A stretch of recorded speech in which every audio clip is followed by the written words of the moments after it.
Welcome to the One Nest Academy. Hello everyone, welcome to the One Nest Academy. So आज हम एक बहुत ही इम्पॉर्टेंट लीडर, एक बहुत ही इम्पॉर्टेंट पर्सनालिटी को डिस्कस करने वाले हैं जो हमारी हिस्ट्री की सारी बुक्स ने बहुत ही कन्वीनियंटली मिस आउट कर दिया, बट हम उन्हें मिस आउट होने नहीं देंगे अब। उनका नाम है Sam Manekshaw. Sam Manekshaw India के फर्स्ट फील्ड मार्शल हैं। इंडिया के first field marshal, also India first field marshal. जो फील्ड मार्शल है वो इंडियन आर्मी की सबसे टॉप मोस्ट की डेजिग्नेशन है और इन्हें सबसे पहली बार मिली थी। इनके इमेंस करेज, इनके हर वे में आगे बढ़ चढ़ के हिस्सा लेने में और देश के लिए काम करने के लिए उन्हें ये उपाधि मिली थी। सो सैम मानेकशॉ हैं, उनके बारे में हम इन डिटेल डिस्कस करने वाले हैं। सैम मानेकशॉ, उनका जन्म 3 अप्रैल 1914 को अमृतसर में हुआ था, विच इज इन पंजाब। उनके फादर का नाम था हरमोश जी मानेकशॉ, जो कि प्रोफेशन से एक प्रोफाउंड डॉक्टर थे, और मदर का नाम था हिला। बचपन से ही मानेकशॉ अपने पापा की तरह डॉक्टर बनना चाहते थे। वो बहुत ही स्टूडियस थे, साथ ही बहुत ही मिस्चीवियस थे। वो इतने मिस्चीवियस थे कि जब वो बड़े होते गए, उनके ऐसे ऐसे किस्से हैं जिससे पता चलता है कि उनका बचपना तो कभी खत्म हुआ ही नहीं था।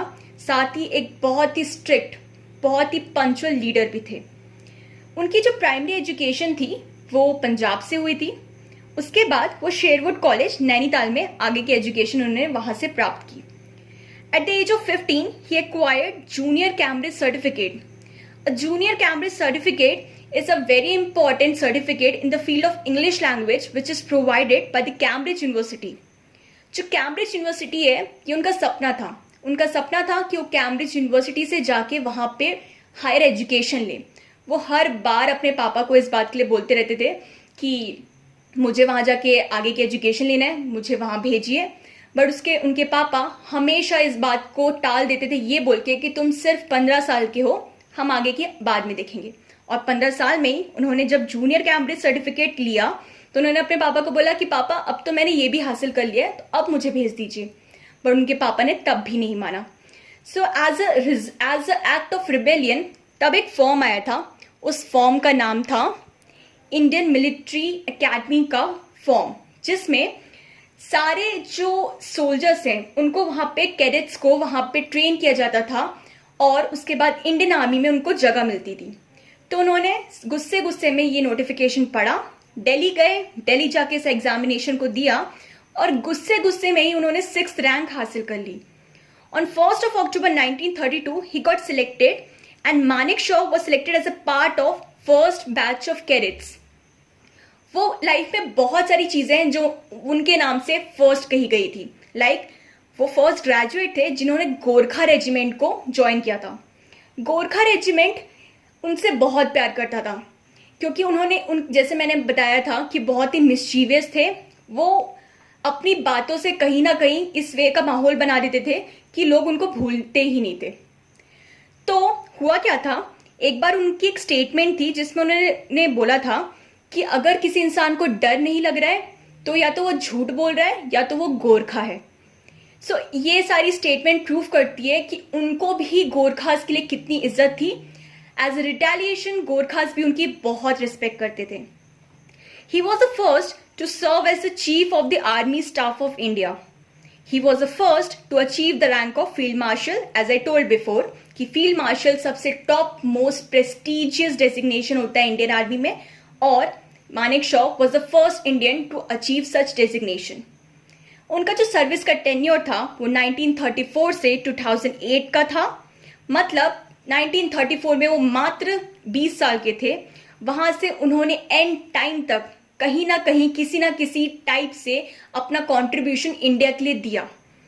वो ब्रिटिश इंडिया आर्मी और इंडियन आर्मी, ये दोनों आर्मी को इन्होंने सर्व किया है। ब्रिटिश इंडिया आर्मी, जैसे कि आप जानते हैं, आजादी के पहले जो हमारी आर्मी थी वो ब्रिटिशर्स के अधीन में थी। तो British Indian army, and then आजादी के बाद उन्होंने इंडियन आर्मी को ज्वाइन किया। उनके जो इंपॉर्टेंट यूनिट्स थे वो थे 12th frontier force regiment and 8 Gorkha rifles. जैसे कि मैंने आपको बताया था कि वो बहुत ही इंपॉर्टेंट बैटल्स का हिस्सा रहे हैं, उस वजह से हम उनको कभी नहीं भूल सकते हैं। जैसे कि world war 2, Indo-Pakistan War 1947, Indo-Pakistan War 1965, and the most important battle, Bangladesh Liberation War, which led to the start of Indo-Pakistan War 1971. So अब एक एक करके थोड़ा बहुत डिटेल मैं इनके बारे में बताती हूँ। वर्ल्ड वॉर 2 के टाइम पे, जैसे कि आप जानते हैं, हम तो वर्ल्ड वॉर 2 के वैसे डायरेक्टली हिस्सा नहीं थे। वर्ल्ड वॉर 2 के समय इंडिया जो है ब्रिटिशर्स के अधीन था।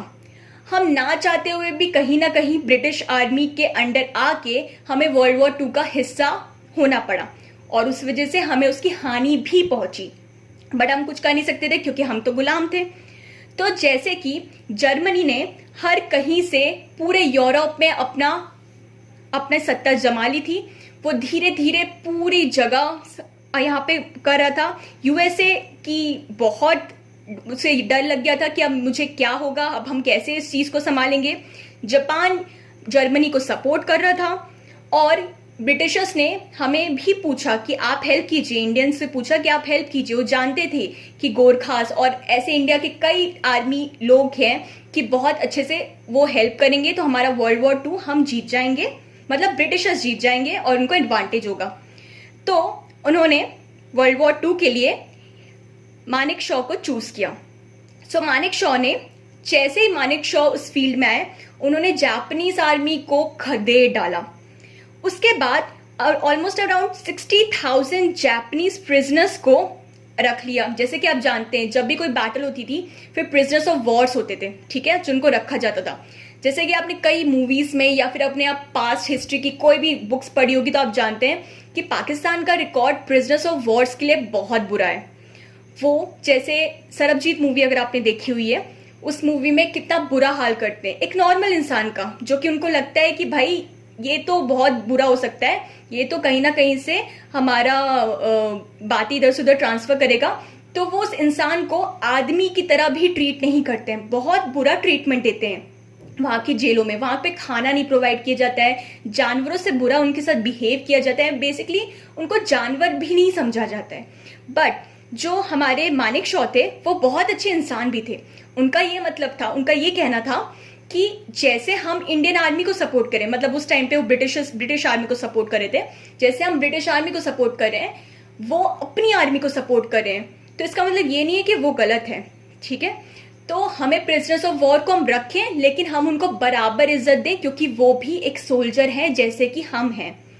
तो उन्होंने ऐसी मिसाल कायम की। वो अपने जो रेजिमेंट के लोग थे, सोल्जर्स थे, वो उनको बाहर खुले में सुलाते थे, वो उनको नॉर्मल चीजें प्रोवाइड करते थे, बट जो प्रिजनर्स थे उनके लिए प्रॉपर खाना, उनका 3 टाइम का खाना, सोना, नहाना, उनको प्रॉपरली गेस्ट की तरह ट्रीट करते थे कि जो भी हो ये सोल्जर्स हैं, ठीक है। इसको देखते हुए, मानेक शॉ की इस अच्छे काम को देखते हुए, he was appointed to supervise the disarmament of over 60,000 Japanese prisoners of war. उसके बाद इनकी प्रमोशन कर दी गई to the acting lieutenant colonel. Then उनको हायर स्टडीज के लिए ऑस्ट्रेलिया भेजा। 6 महीने बाद जब वो वापस आए तो उनको रैंक प्रमोट कर दी by the rank of major on 4 फरवरी 1947। ये हुई वर्ल्ड वॉर 2 की बातें। देन पोस्ट इंडिपेंडेंस, जैसे कि आप जानते हैं कि इंडिया पाकिस्तान का पार्टीशन 1947 में हो गया, ठीक है। तो जैसे उस टाइम पे जो पाकिस्तान के प्रेसिडेंट थे वो थे Yahya Khan, I am so sorry, उनका नाम था याया खान। तो याया खान और जो मानेक शॉ थे वो बहुत अच्छे दोस्त थे, क्योंकि पहले तो कोई इंडिया पाकिस्तान अलग नहीं था, पूरा एक ही यूनिट था, एक ही नेशन था मतलब। तो वो अच्छे खासे दोस्त थे। तो उन्होंने बोला कि तुम एक काम करो, तुम पाकिस्तान को ज्वाइन कर लो और इंडिया को छोड़ दो। बट उन्होंने इस चीज से इनकार कर दिया। उसके बाद जब उनकी जो बटालियन थी, उनकी जो यूनिट थी, वो थी 4th battalion and 12th frontier force regiment, जो कि अब पाकिस्तान का हिस्सा बन गई थी। बट उन्होंने जैसे ही मना कर दिया इस बात के लिए, उसके बाद वो अपनी बटालियन चेंज करके 16 पंजाब बटालियन का हिस्सा बन गए, जो कि इंडिया के अंदर आती थी। उसके बाद वो अपने न्यू अपॉइंटमेंट की तरफ बढ़ ही रहे थे। 22 अक्टूबर वो न्यू अपॉइंटमेंट लेने ही वाले थे। वैसे ही पाकिस्तान ने क्या किया, इन्फिल्ट्रेट कर दिया अपना जबरदस्ती घुस आए पूरे कश्मीर की तरफ और उन्होंने डोमेल और मुजफ्फरबाद को कैप्चर कर लिया।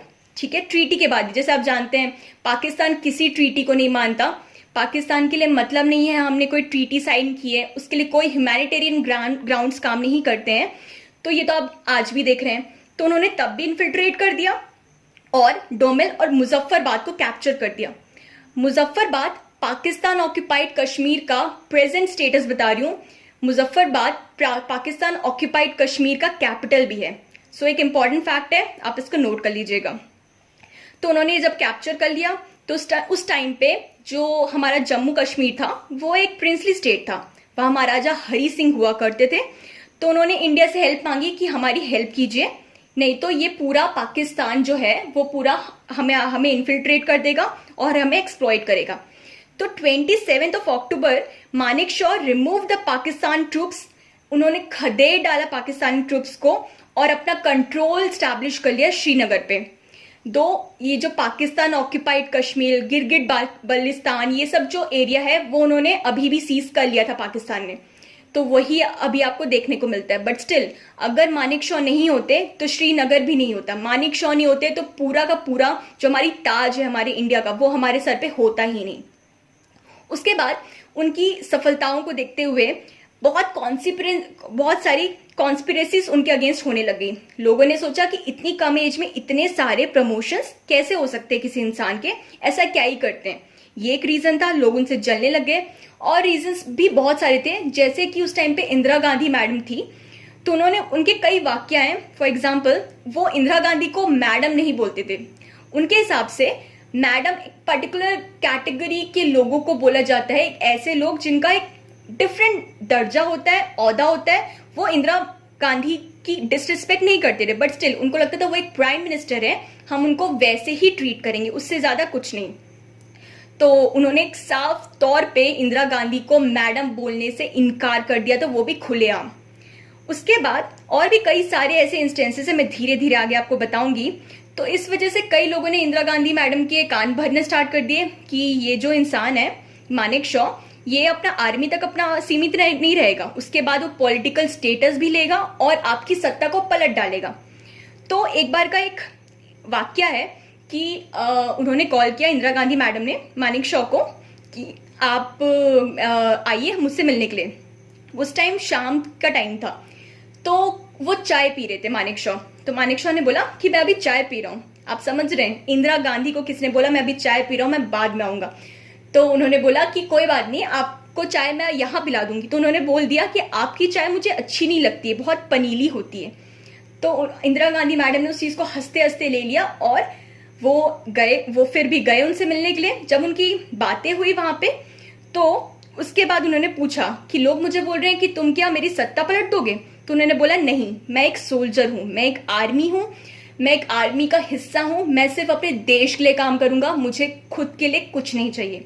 उसके बाद से पूरा भरोसा हो गया इंदिरा गांधी मैडम को। एंड आगे की बात मैं बताती हूँ। फिर हमारा Indo Pakistan war of 1971 war हुआ, जिसके बारे में हम सब जानते हैं। इसमें हमें किसी ने सपोर्ट नहीं किया, यूएसए ने तो हमें सैटेलाइट्स भी प्रोवाइड की थी, मतलब हमें कहीं से सपोर्ट नहीं था। हाँ, हमें रशिया से सपोर्ट था बिकॉज ऑफ सर्टेन ट्रीटी, तो हमें रशिया से थोड़ा सपोर्ट जरूर मिलता था, बट जो था वो इस लीडर की वजह से था जिनका नाम है मानेक शॉ। सो इंडो पाकिस्तान वॉर हुई क्यों थी? सो बेसिकली जैसे कि मैंने बताया, जब पार्टीशन हुआ इंडिया पाकिस्तान तो डिवाइड हो गया, बट पाकिस्तान के भी दो हिस्से हो गए थे, एक ईस्ट ऑफ पाकिस्तान था और एक वेस्ट ऑफ पाकिस्तान। जो वेस्ट ऑफ पाकिस्तान है वो आज का प्रेजेंट पाकिस्तान है, और जो ईस्ट ऑफ पाकिस्तान था वो अभी का बांग्लादेश है। ठीक है, so what led to the formation of new nation which is now called as Bangladesh, ये सारे मैं अभी डिटेल में आपको बताऊंगी। सो इंडो पाकिस्तान वॉर, जब ये ईस्ट और वेस्ट पाकिस्तान डिवाइड हो गया, तब था क्या, पाकिस्तान ने बड़े ही अच्छे तरीके से वेस्ट ऑफ ईस्ट पाकिस्तान तो डिवाइड कर लिया, लेकिन अपनी जो गवर्नमेंटल सत्ता थी सारी की सारी वेस्ट में कर दी उन्होंने। जैसे कि आप जानते हैं पाकिस्तान डिवाइड किस बेसिस में हुआ था, रिलीजन के बेसिस में, उनका और कोई बेस ग्राउंड नहीं था। तो वेस्ट ऑफ पाकिस्तान में तो सारे के सारे मुसलमान थे, मतलब मैक्सिमम मेजॉरिटी मुसलमान थे, सारे नहीं मेजॉरिटी मुसलमान थे।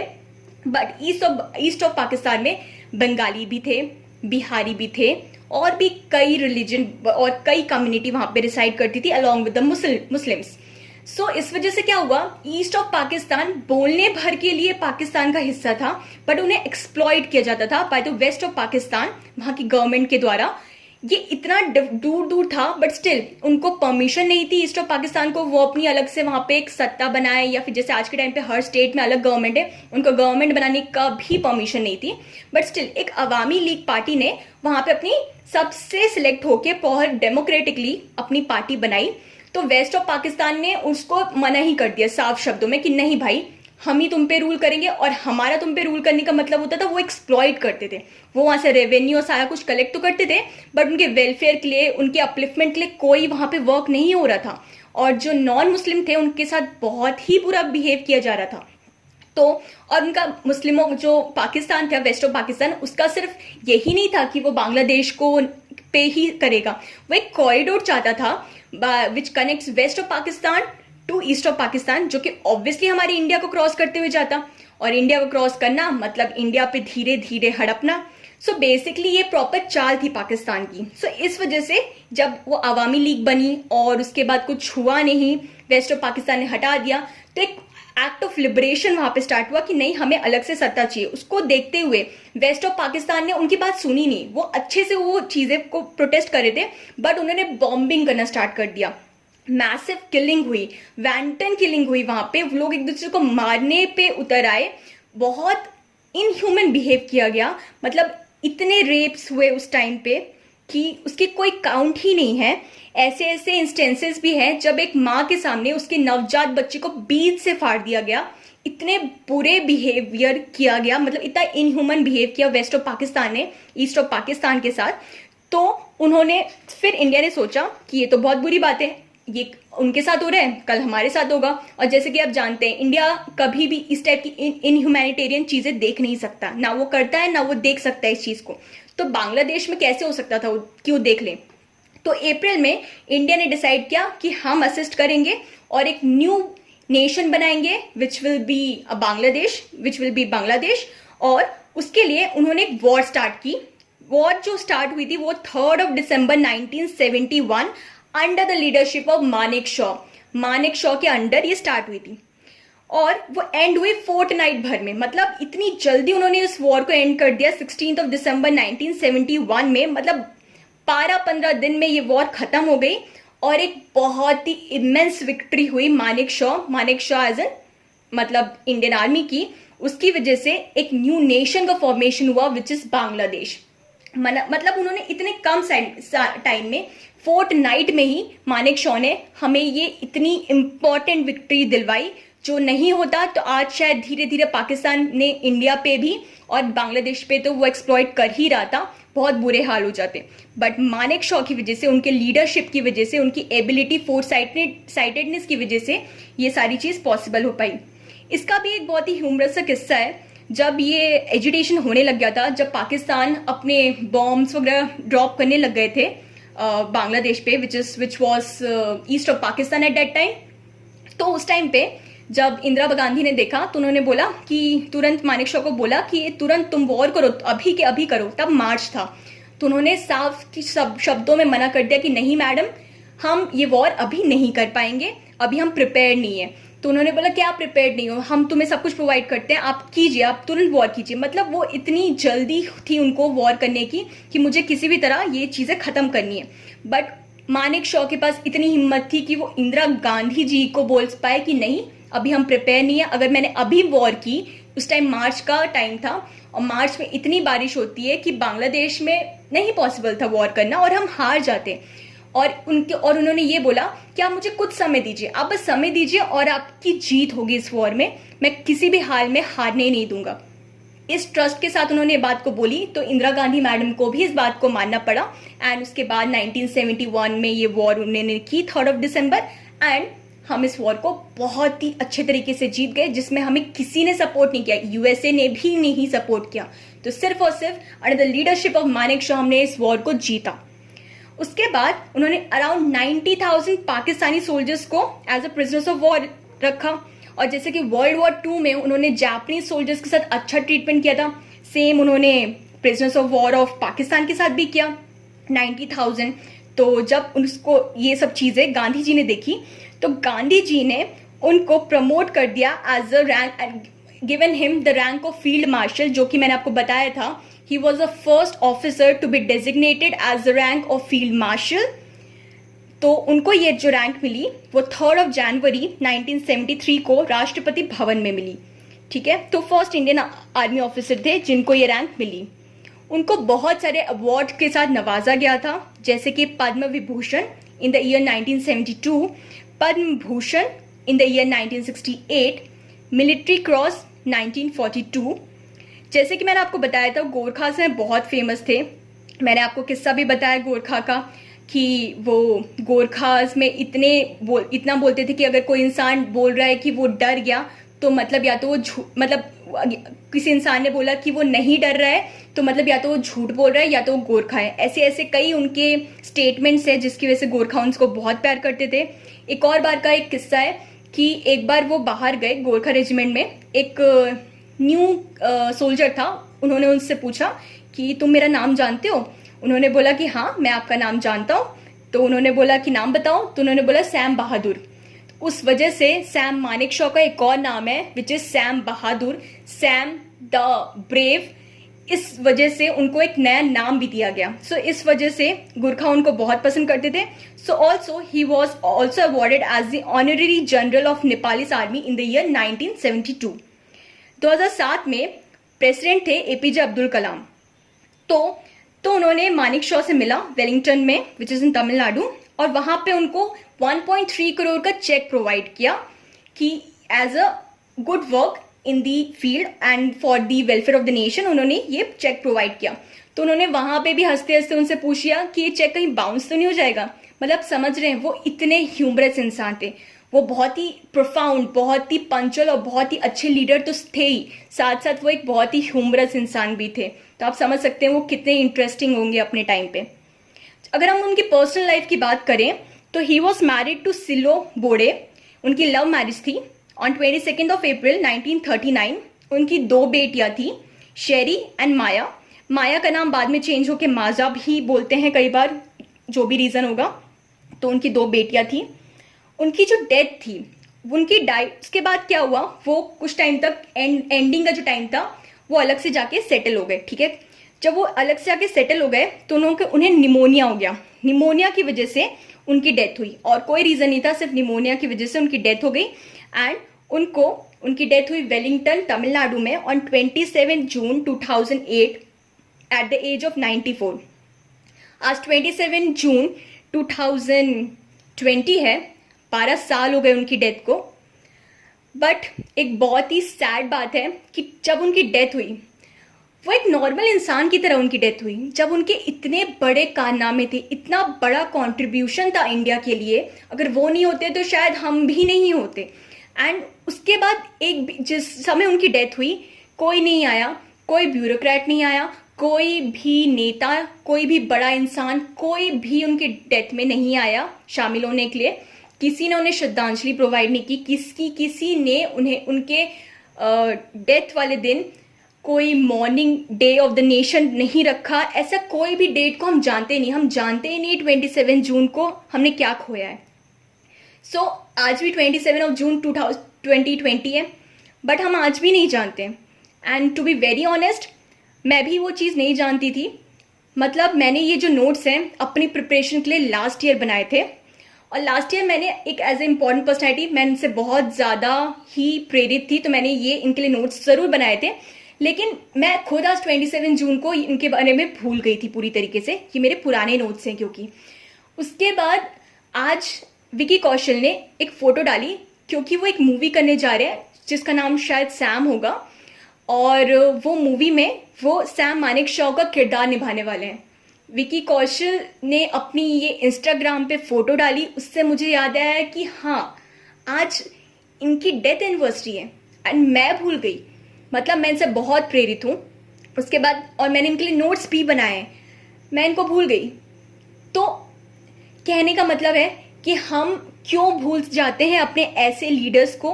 हमारी हिस्ट्री बुक्स में ऐसे लीडर्स, ऐसे इंपॉर्टेंट पर्सनालिटीज के बारे में क्यों नहीं पढ़ाया जाता है, वो सबसे बड़ा क्वेश्चन मार्क है। हमें क्यों सिर्फ इम्पोर्टेंट लीडर्स के ही बारे में बताया जाता है, हमें क्यों ये सब चीज़ों को छोड़ने बोल दिया जाता है? क्योंकि सिर्फ चरखा चलाने से तो आज़ादी नहीं मिली थी।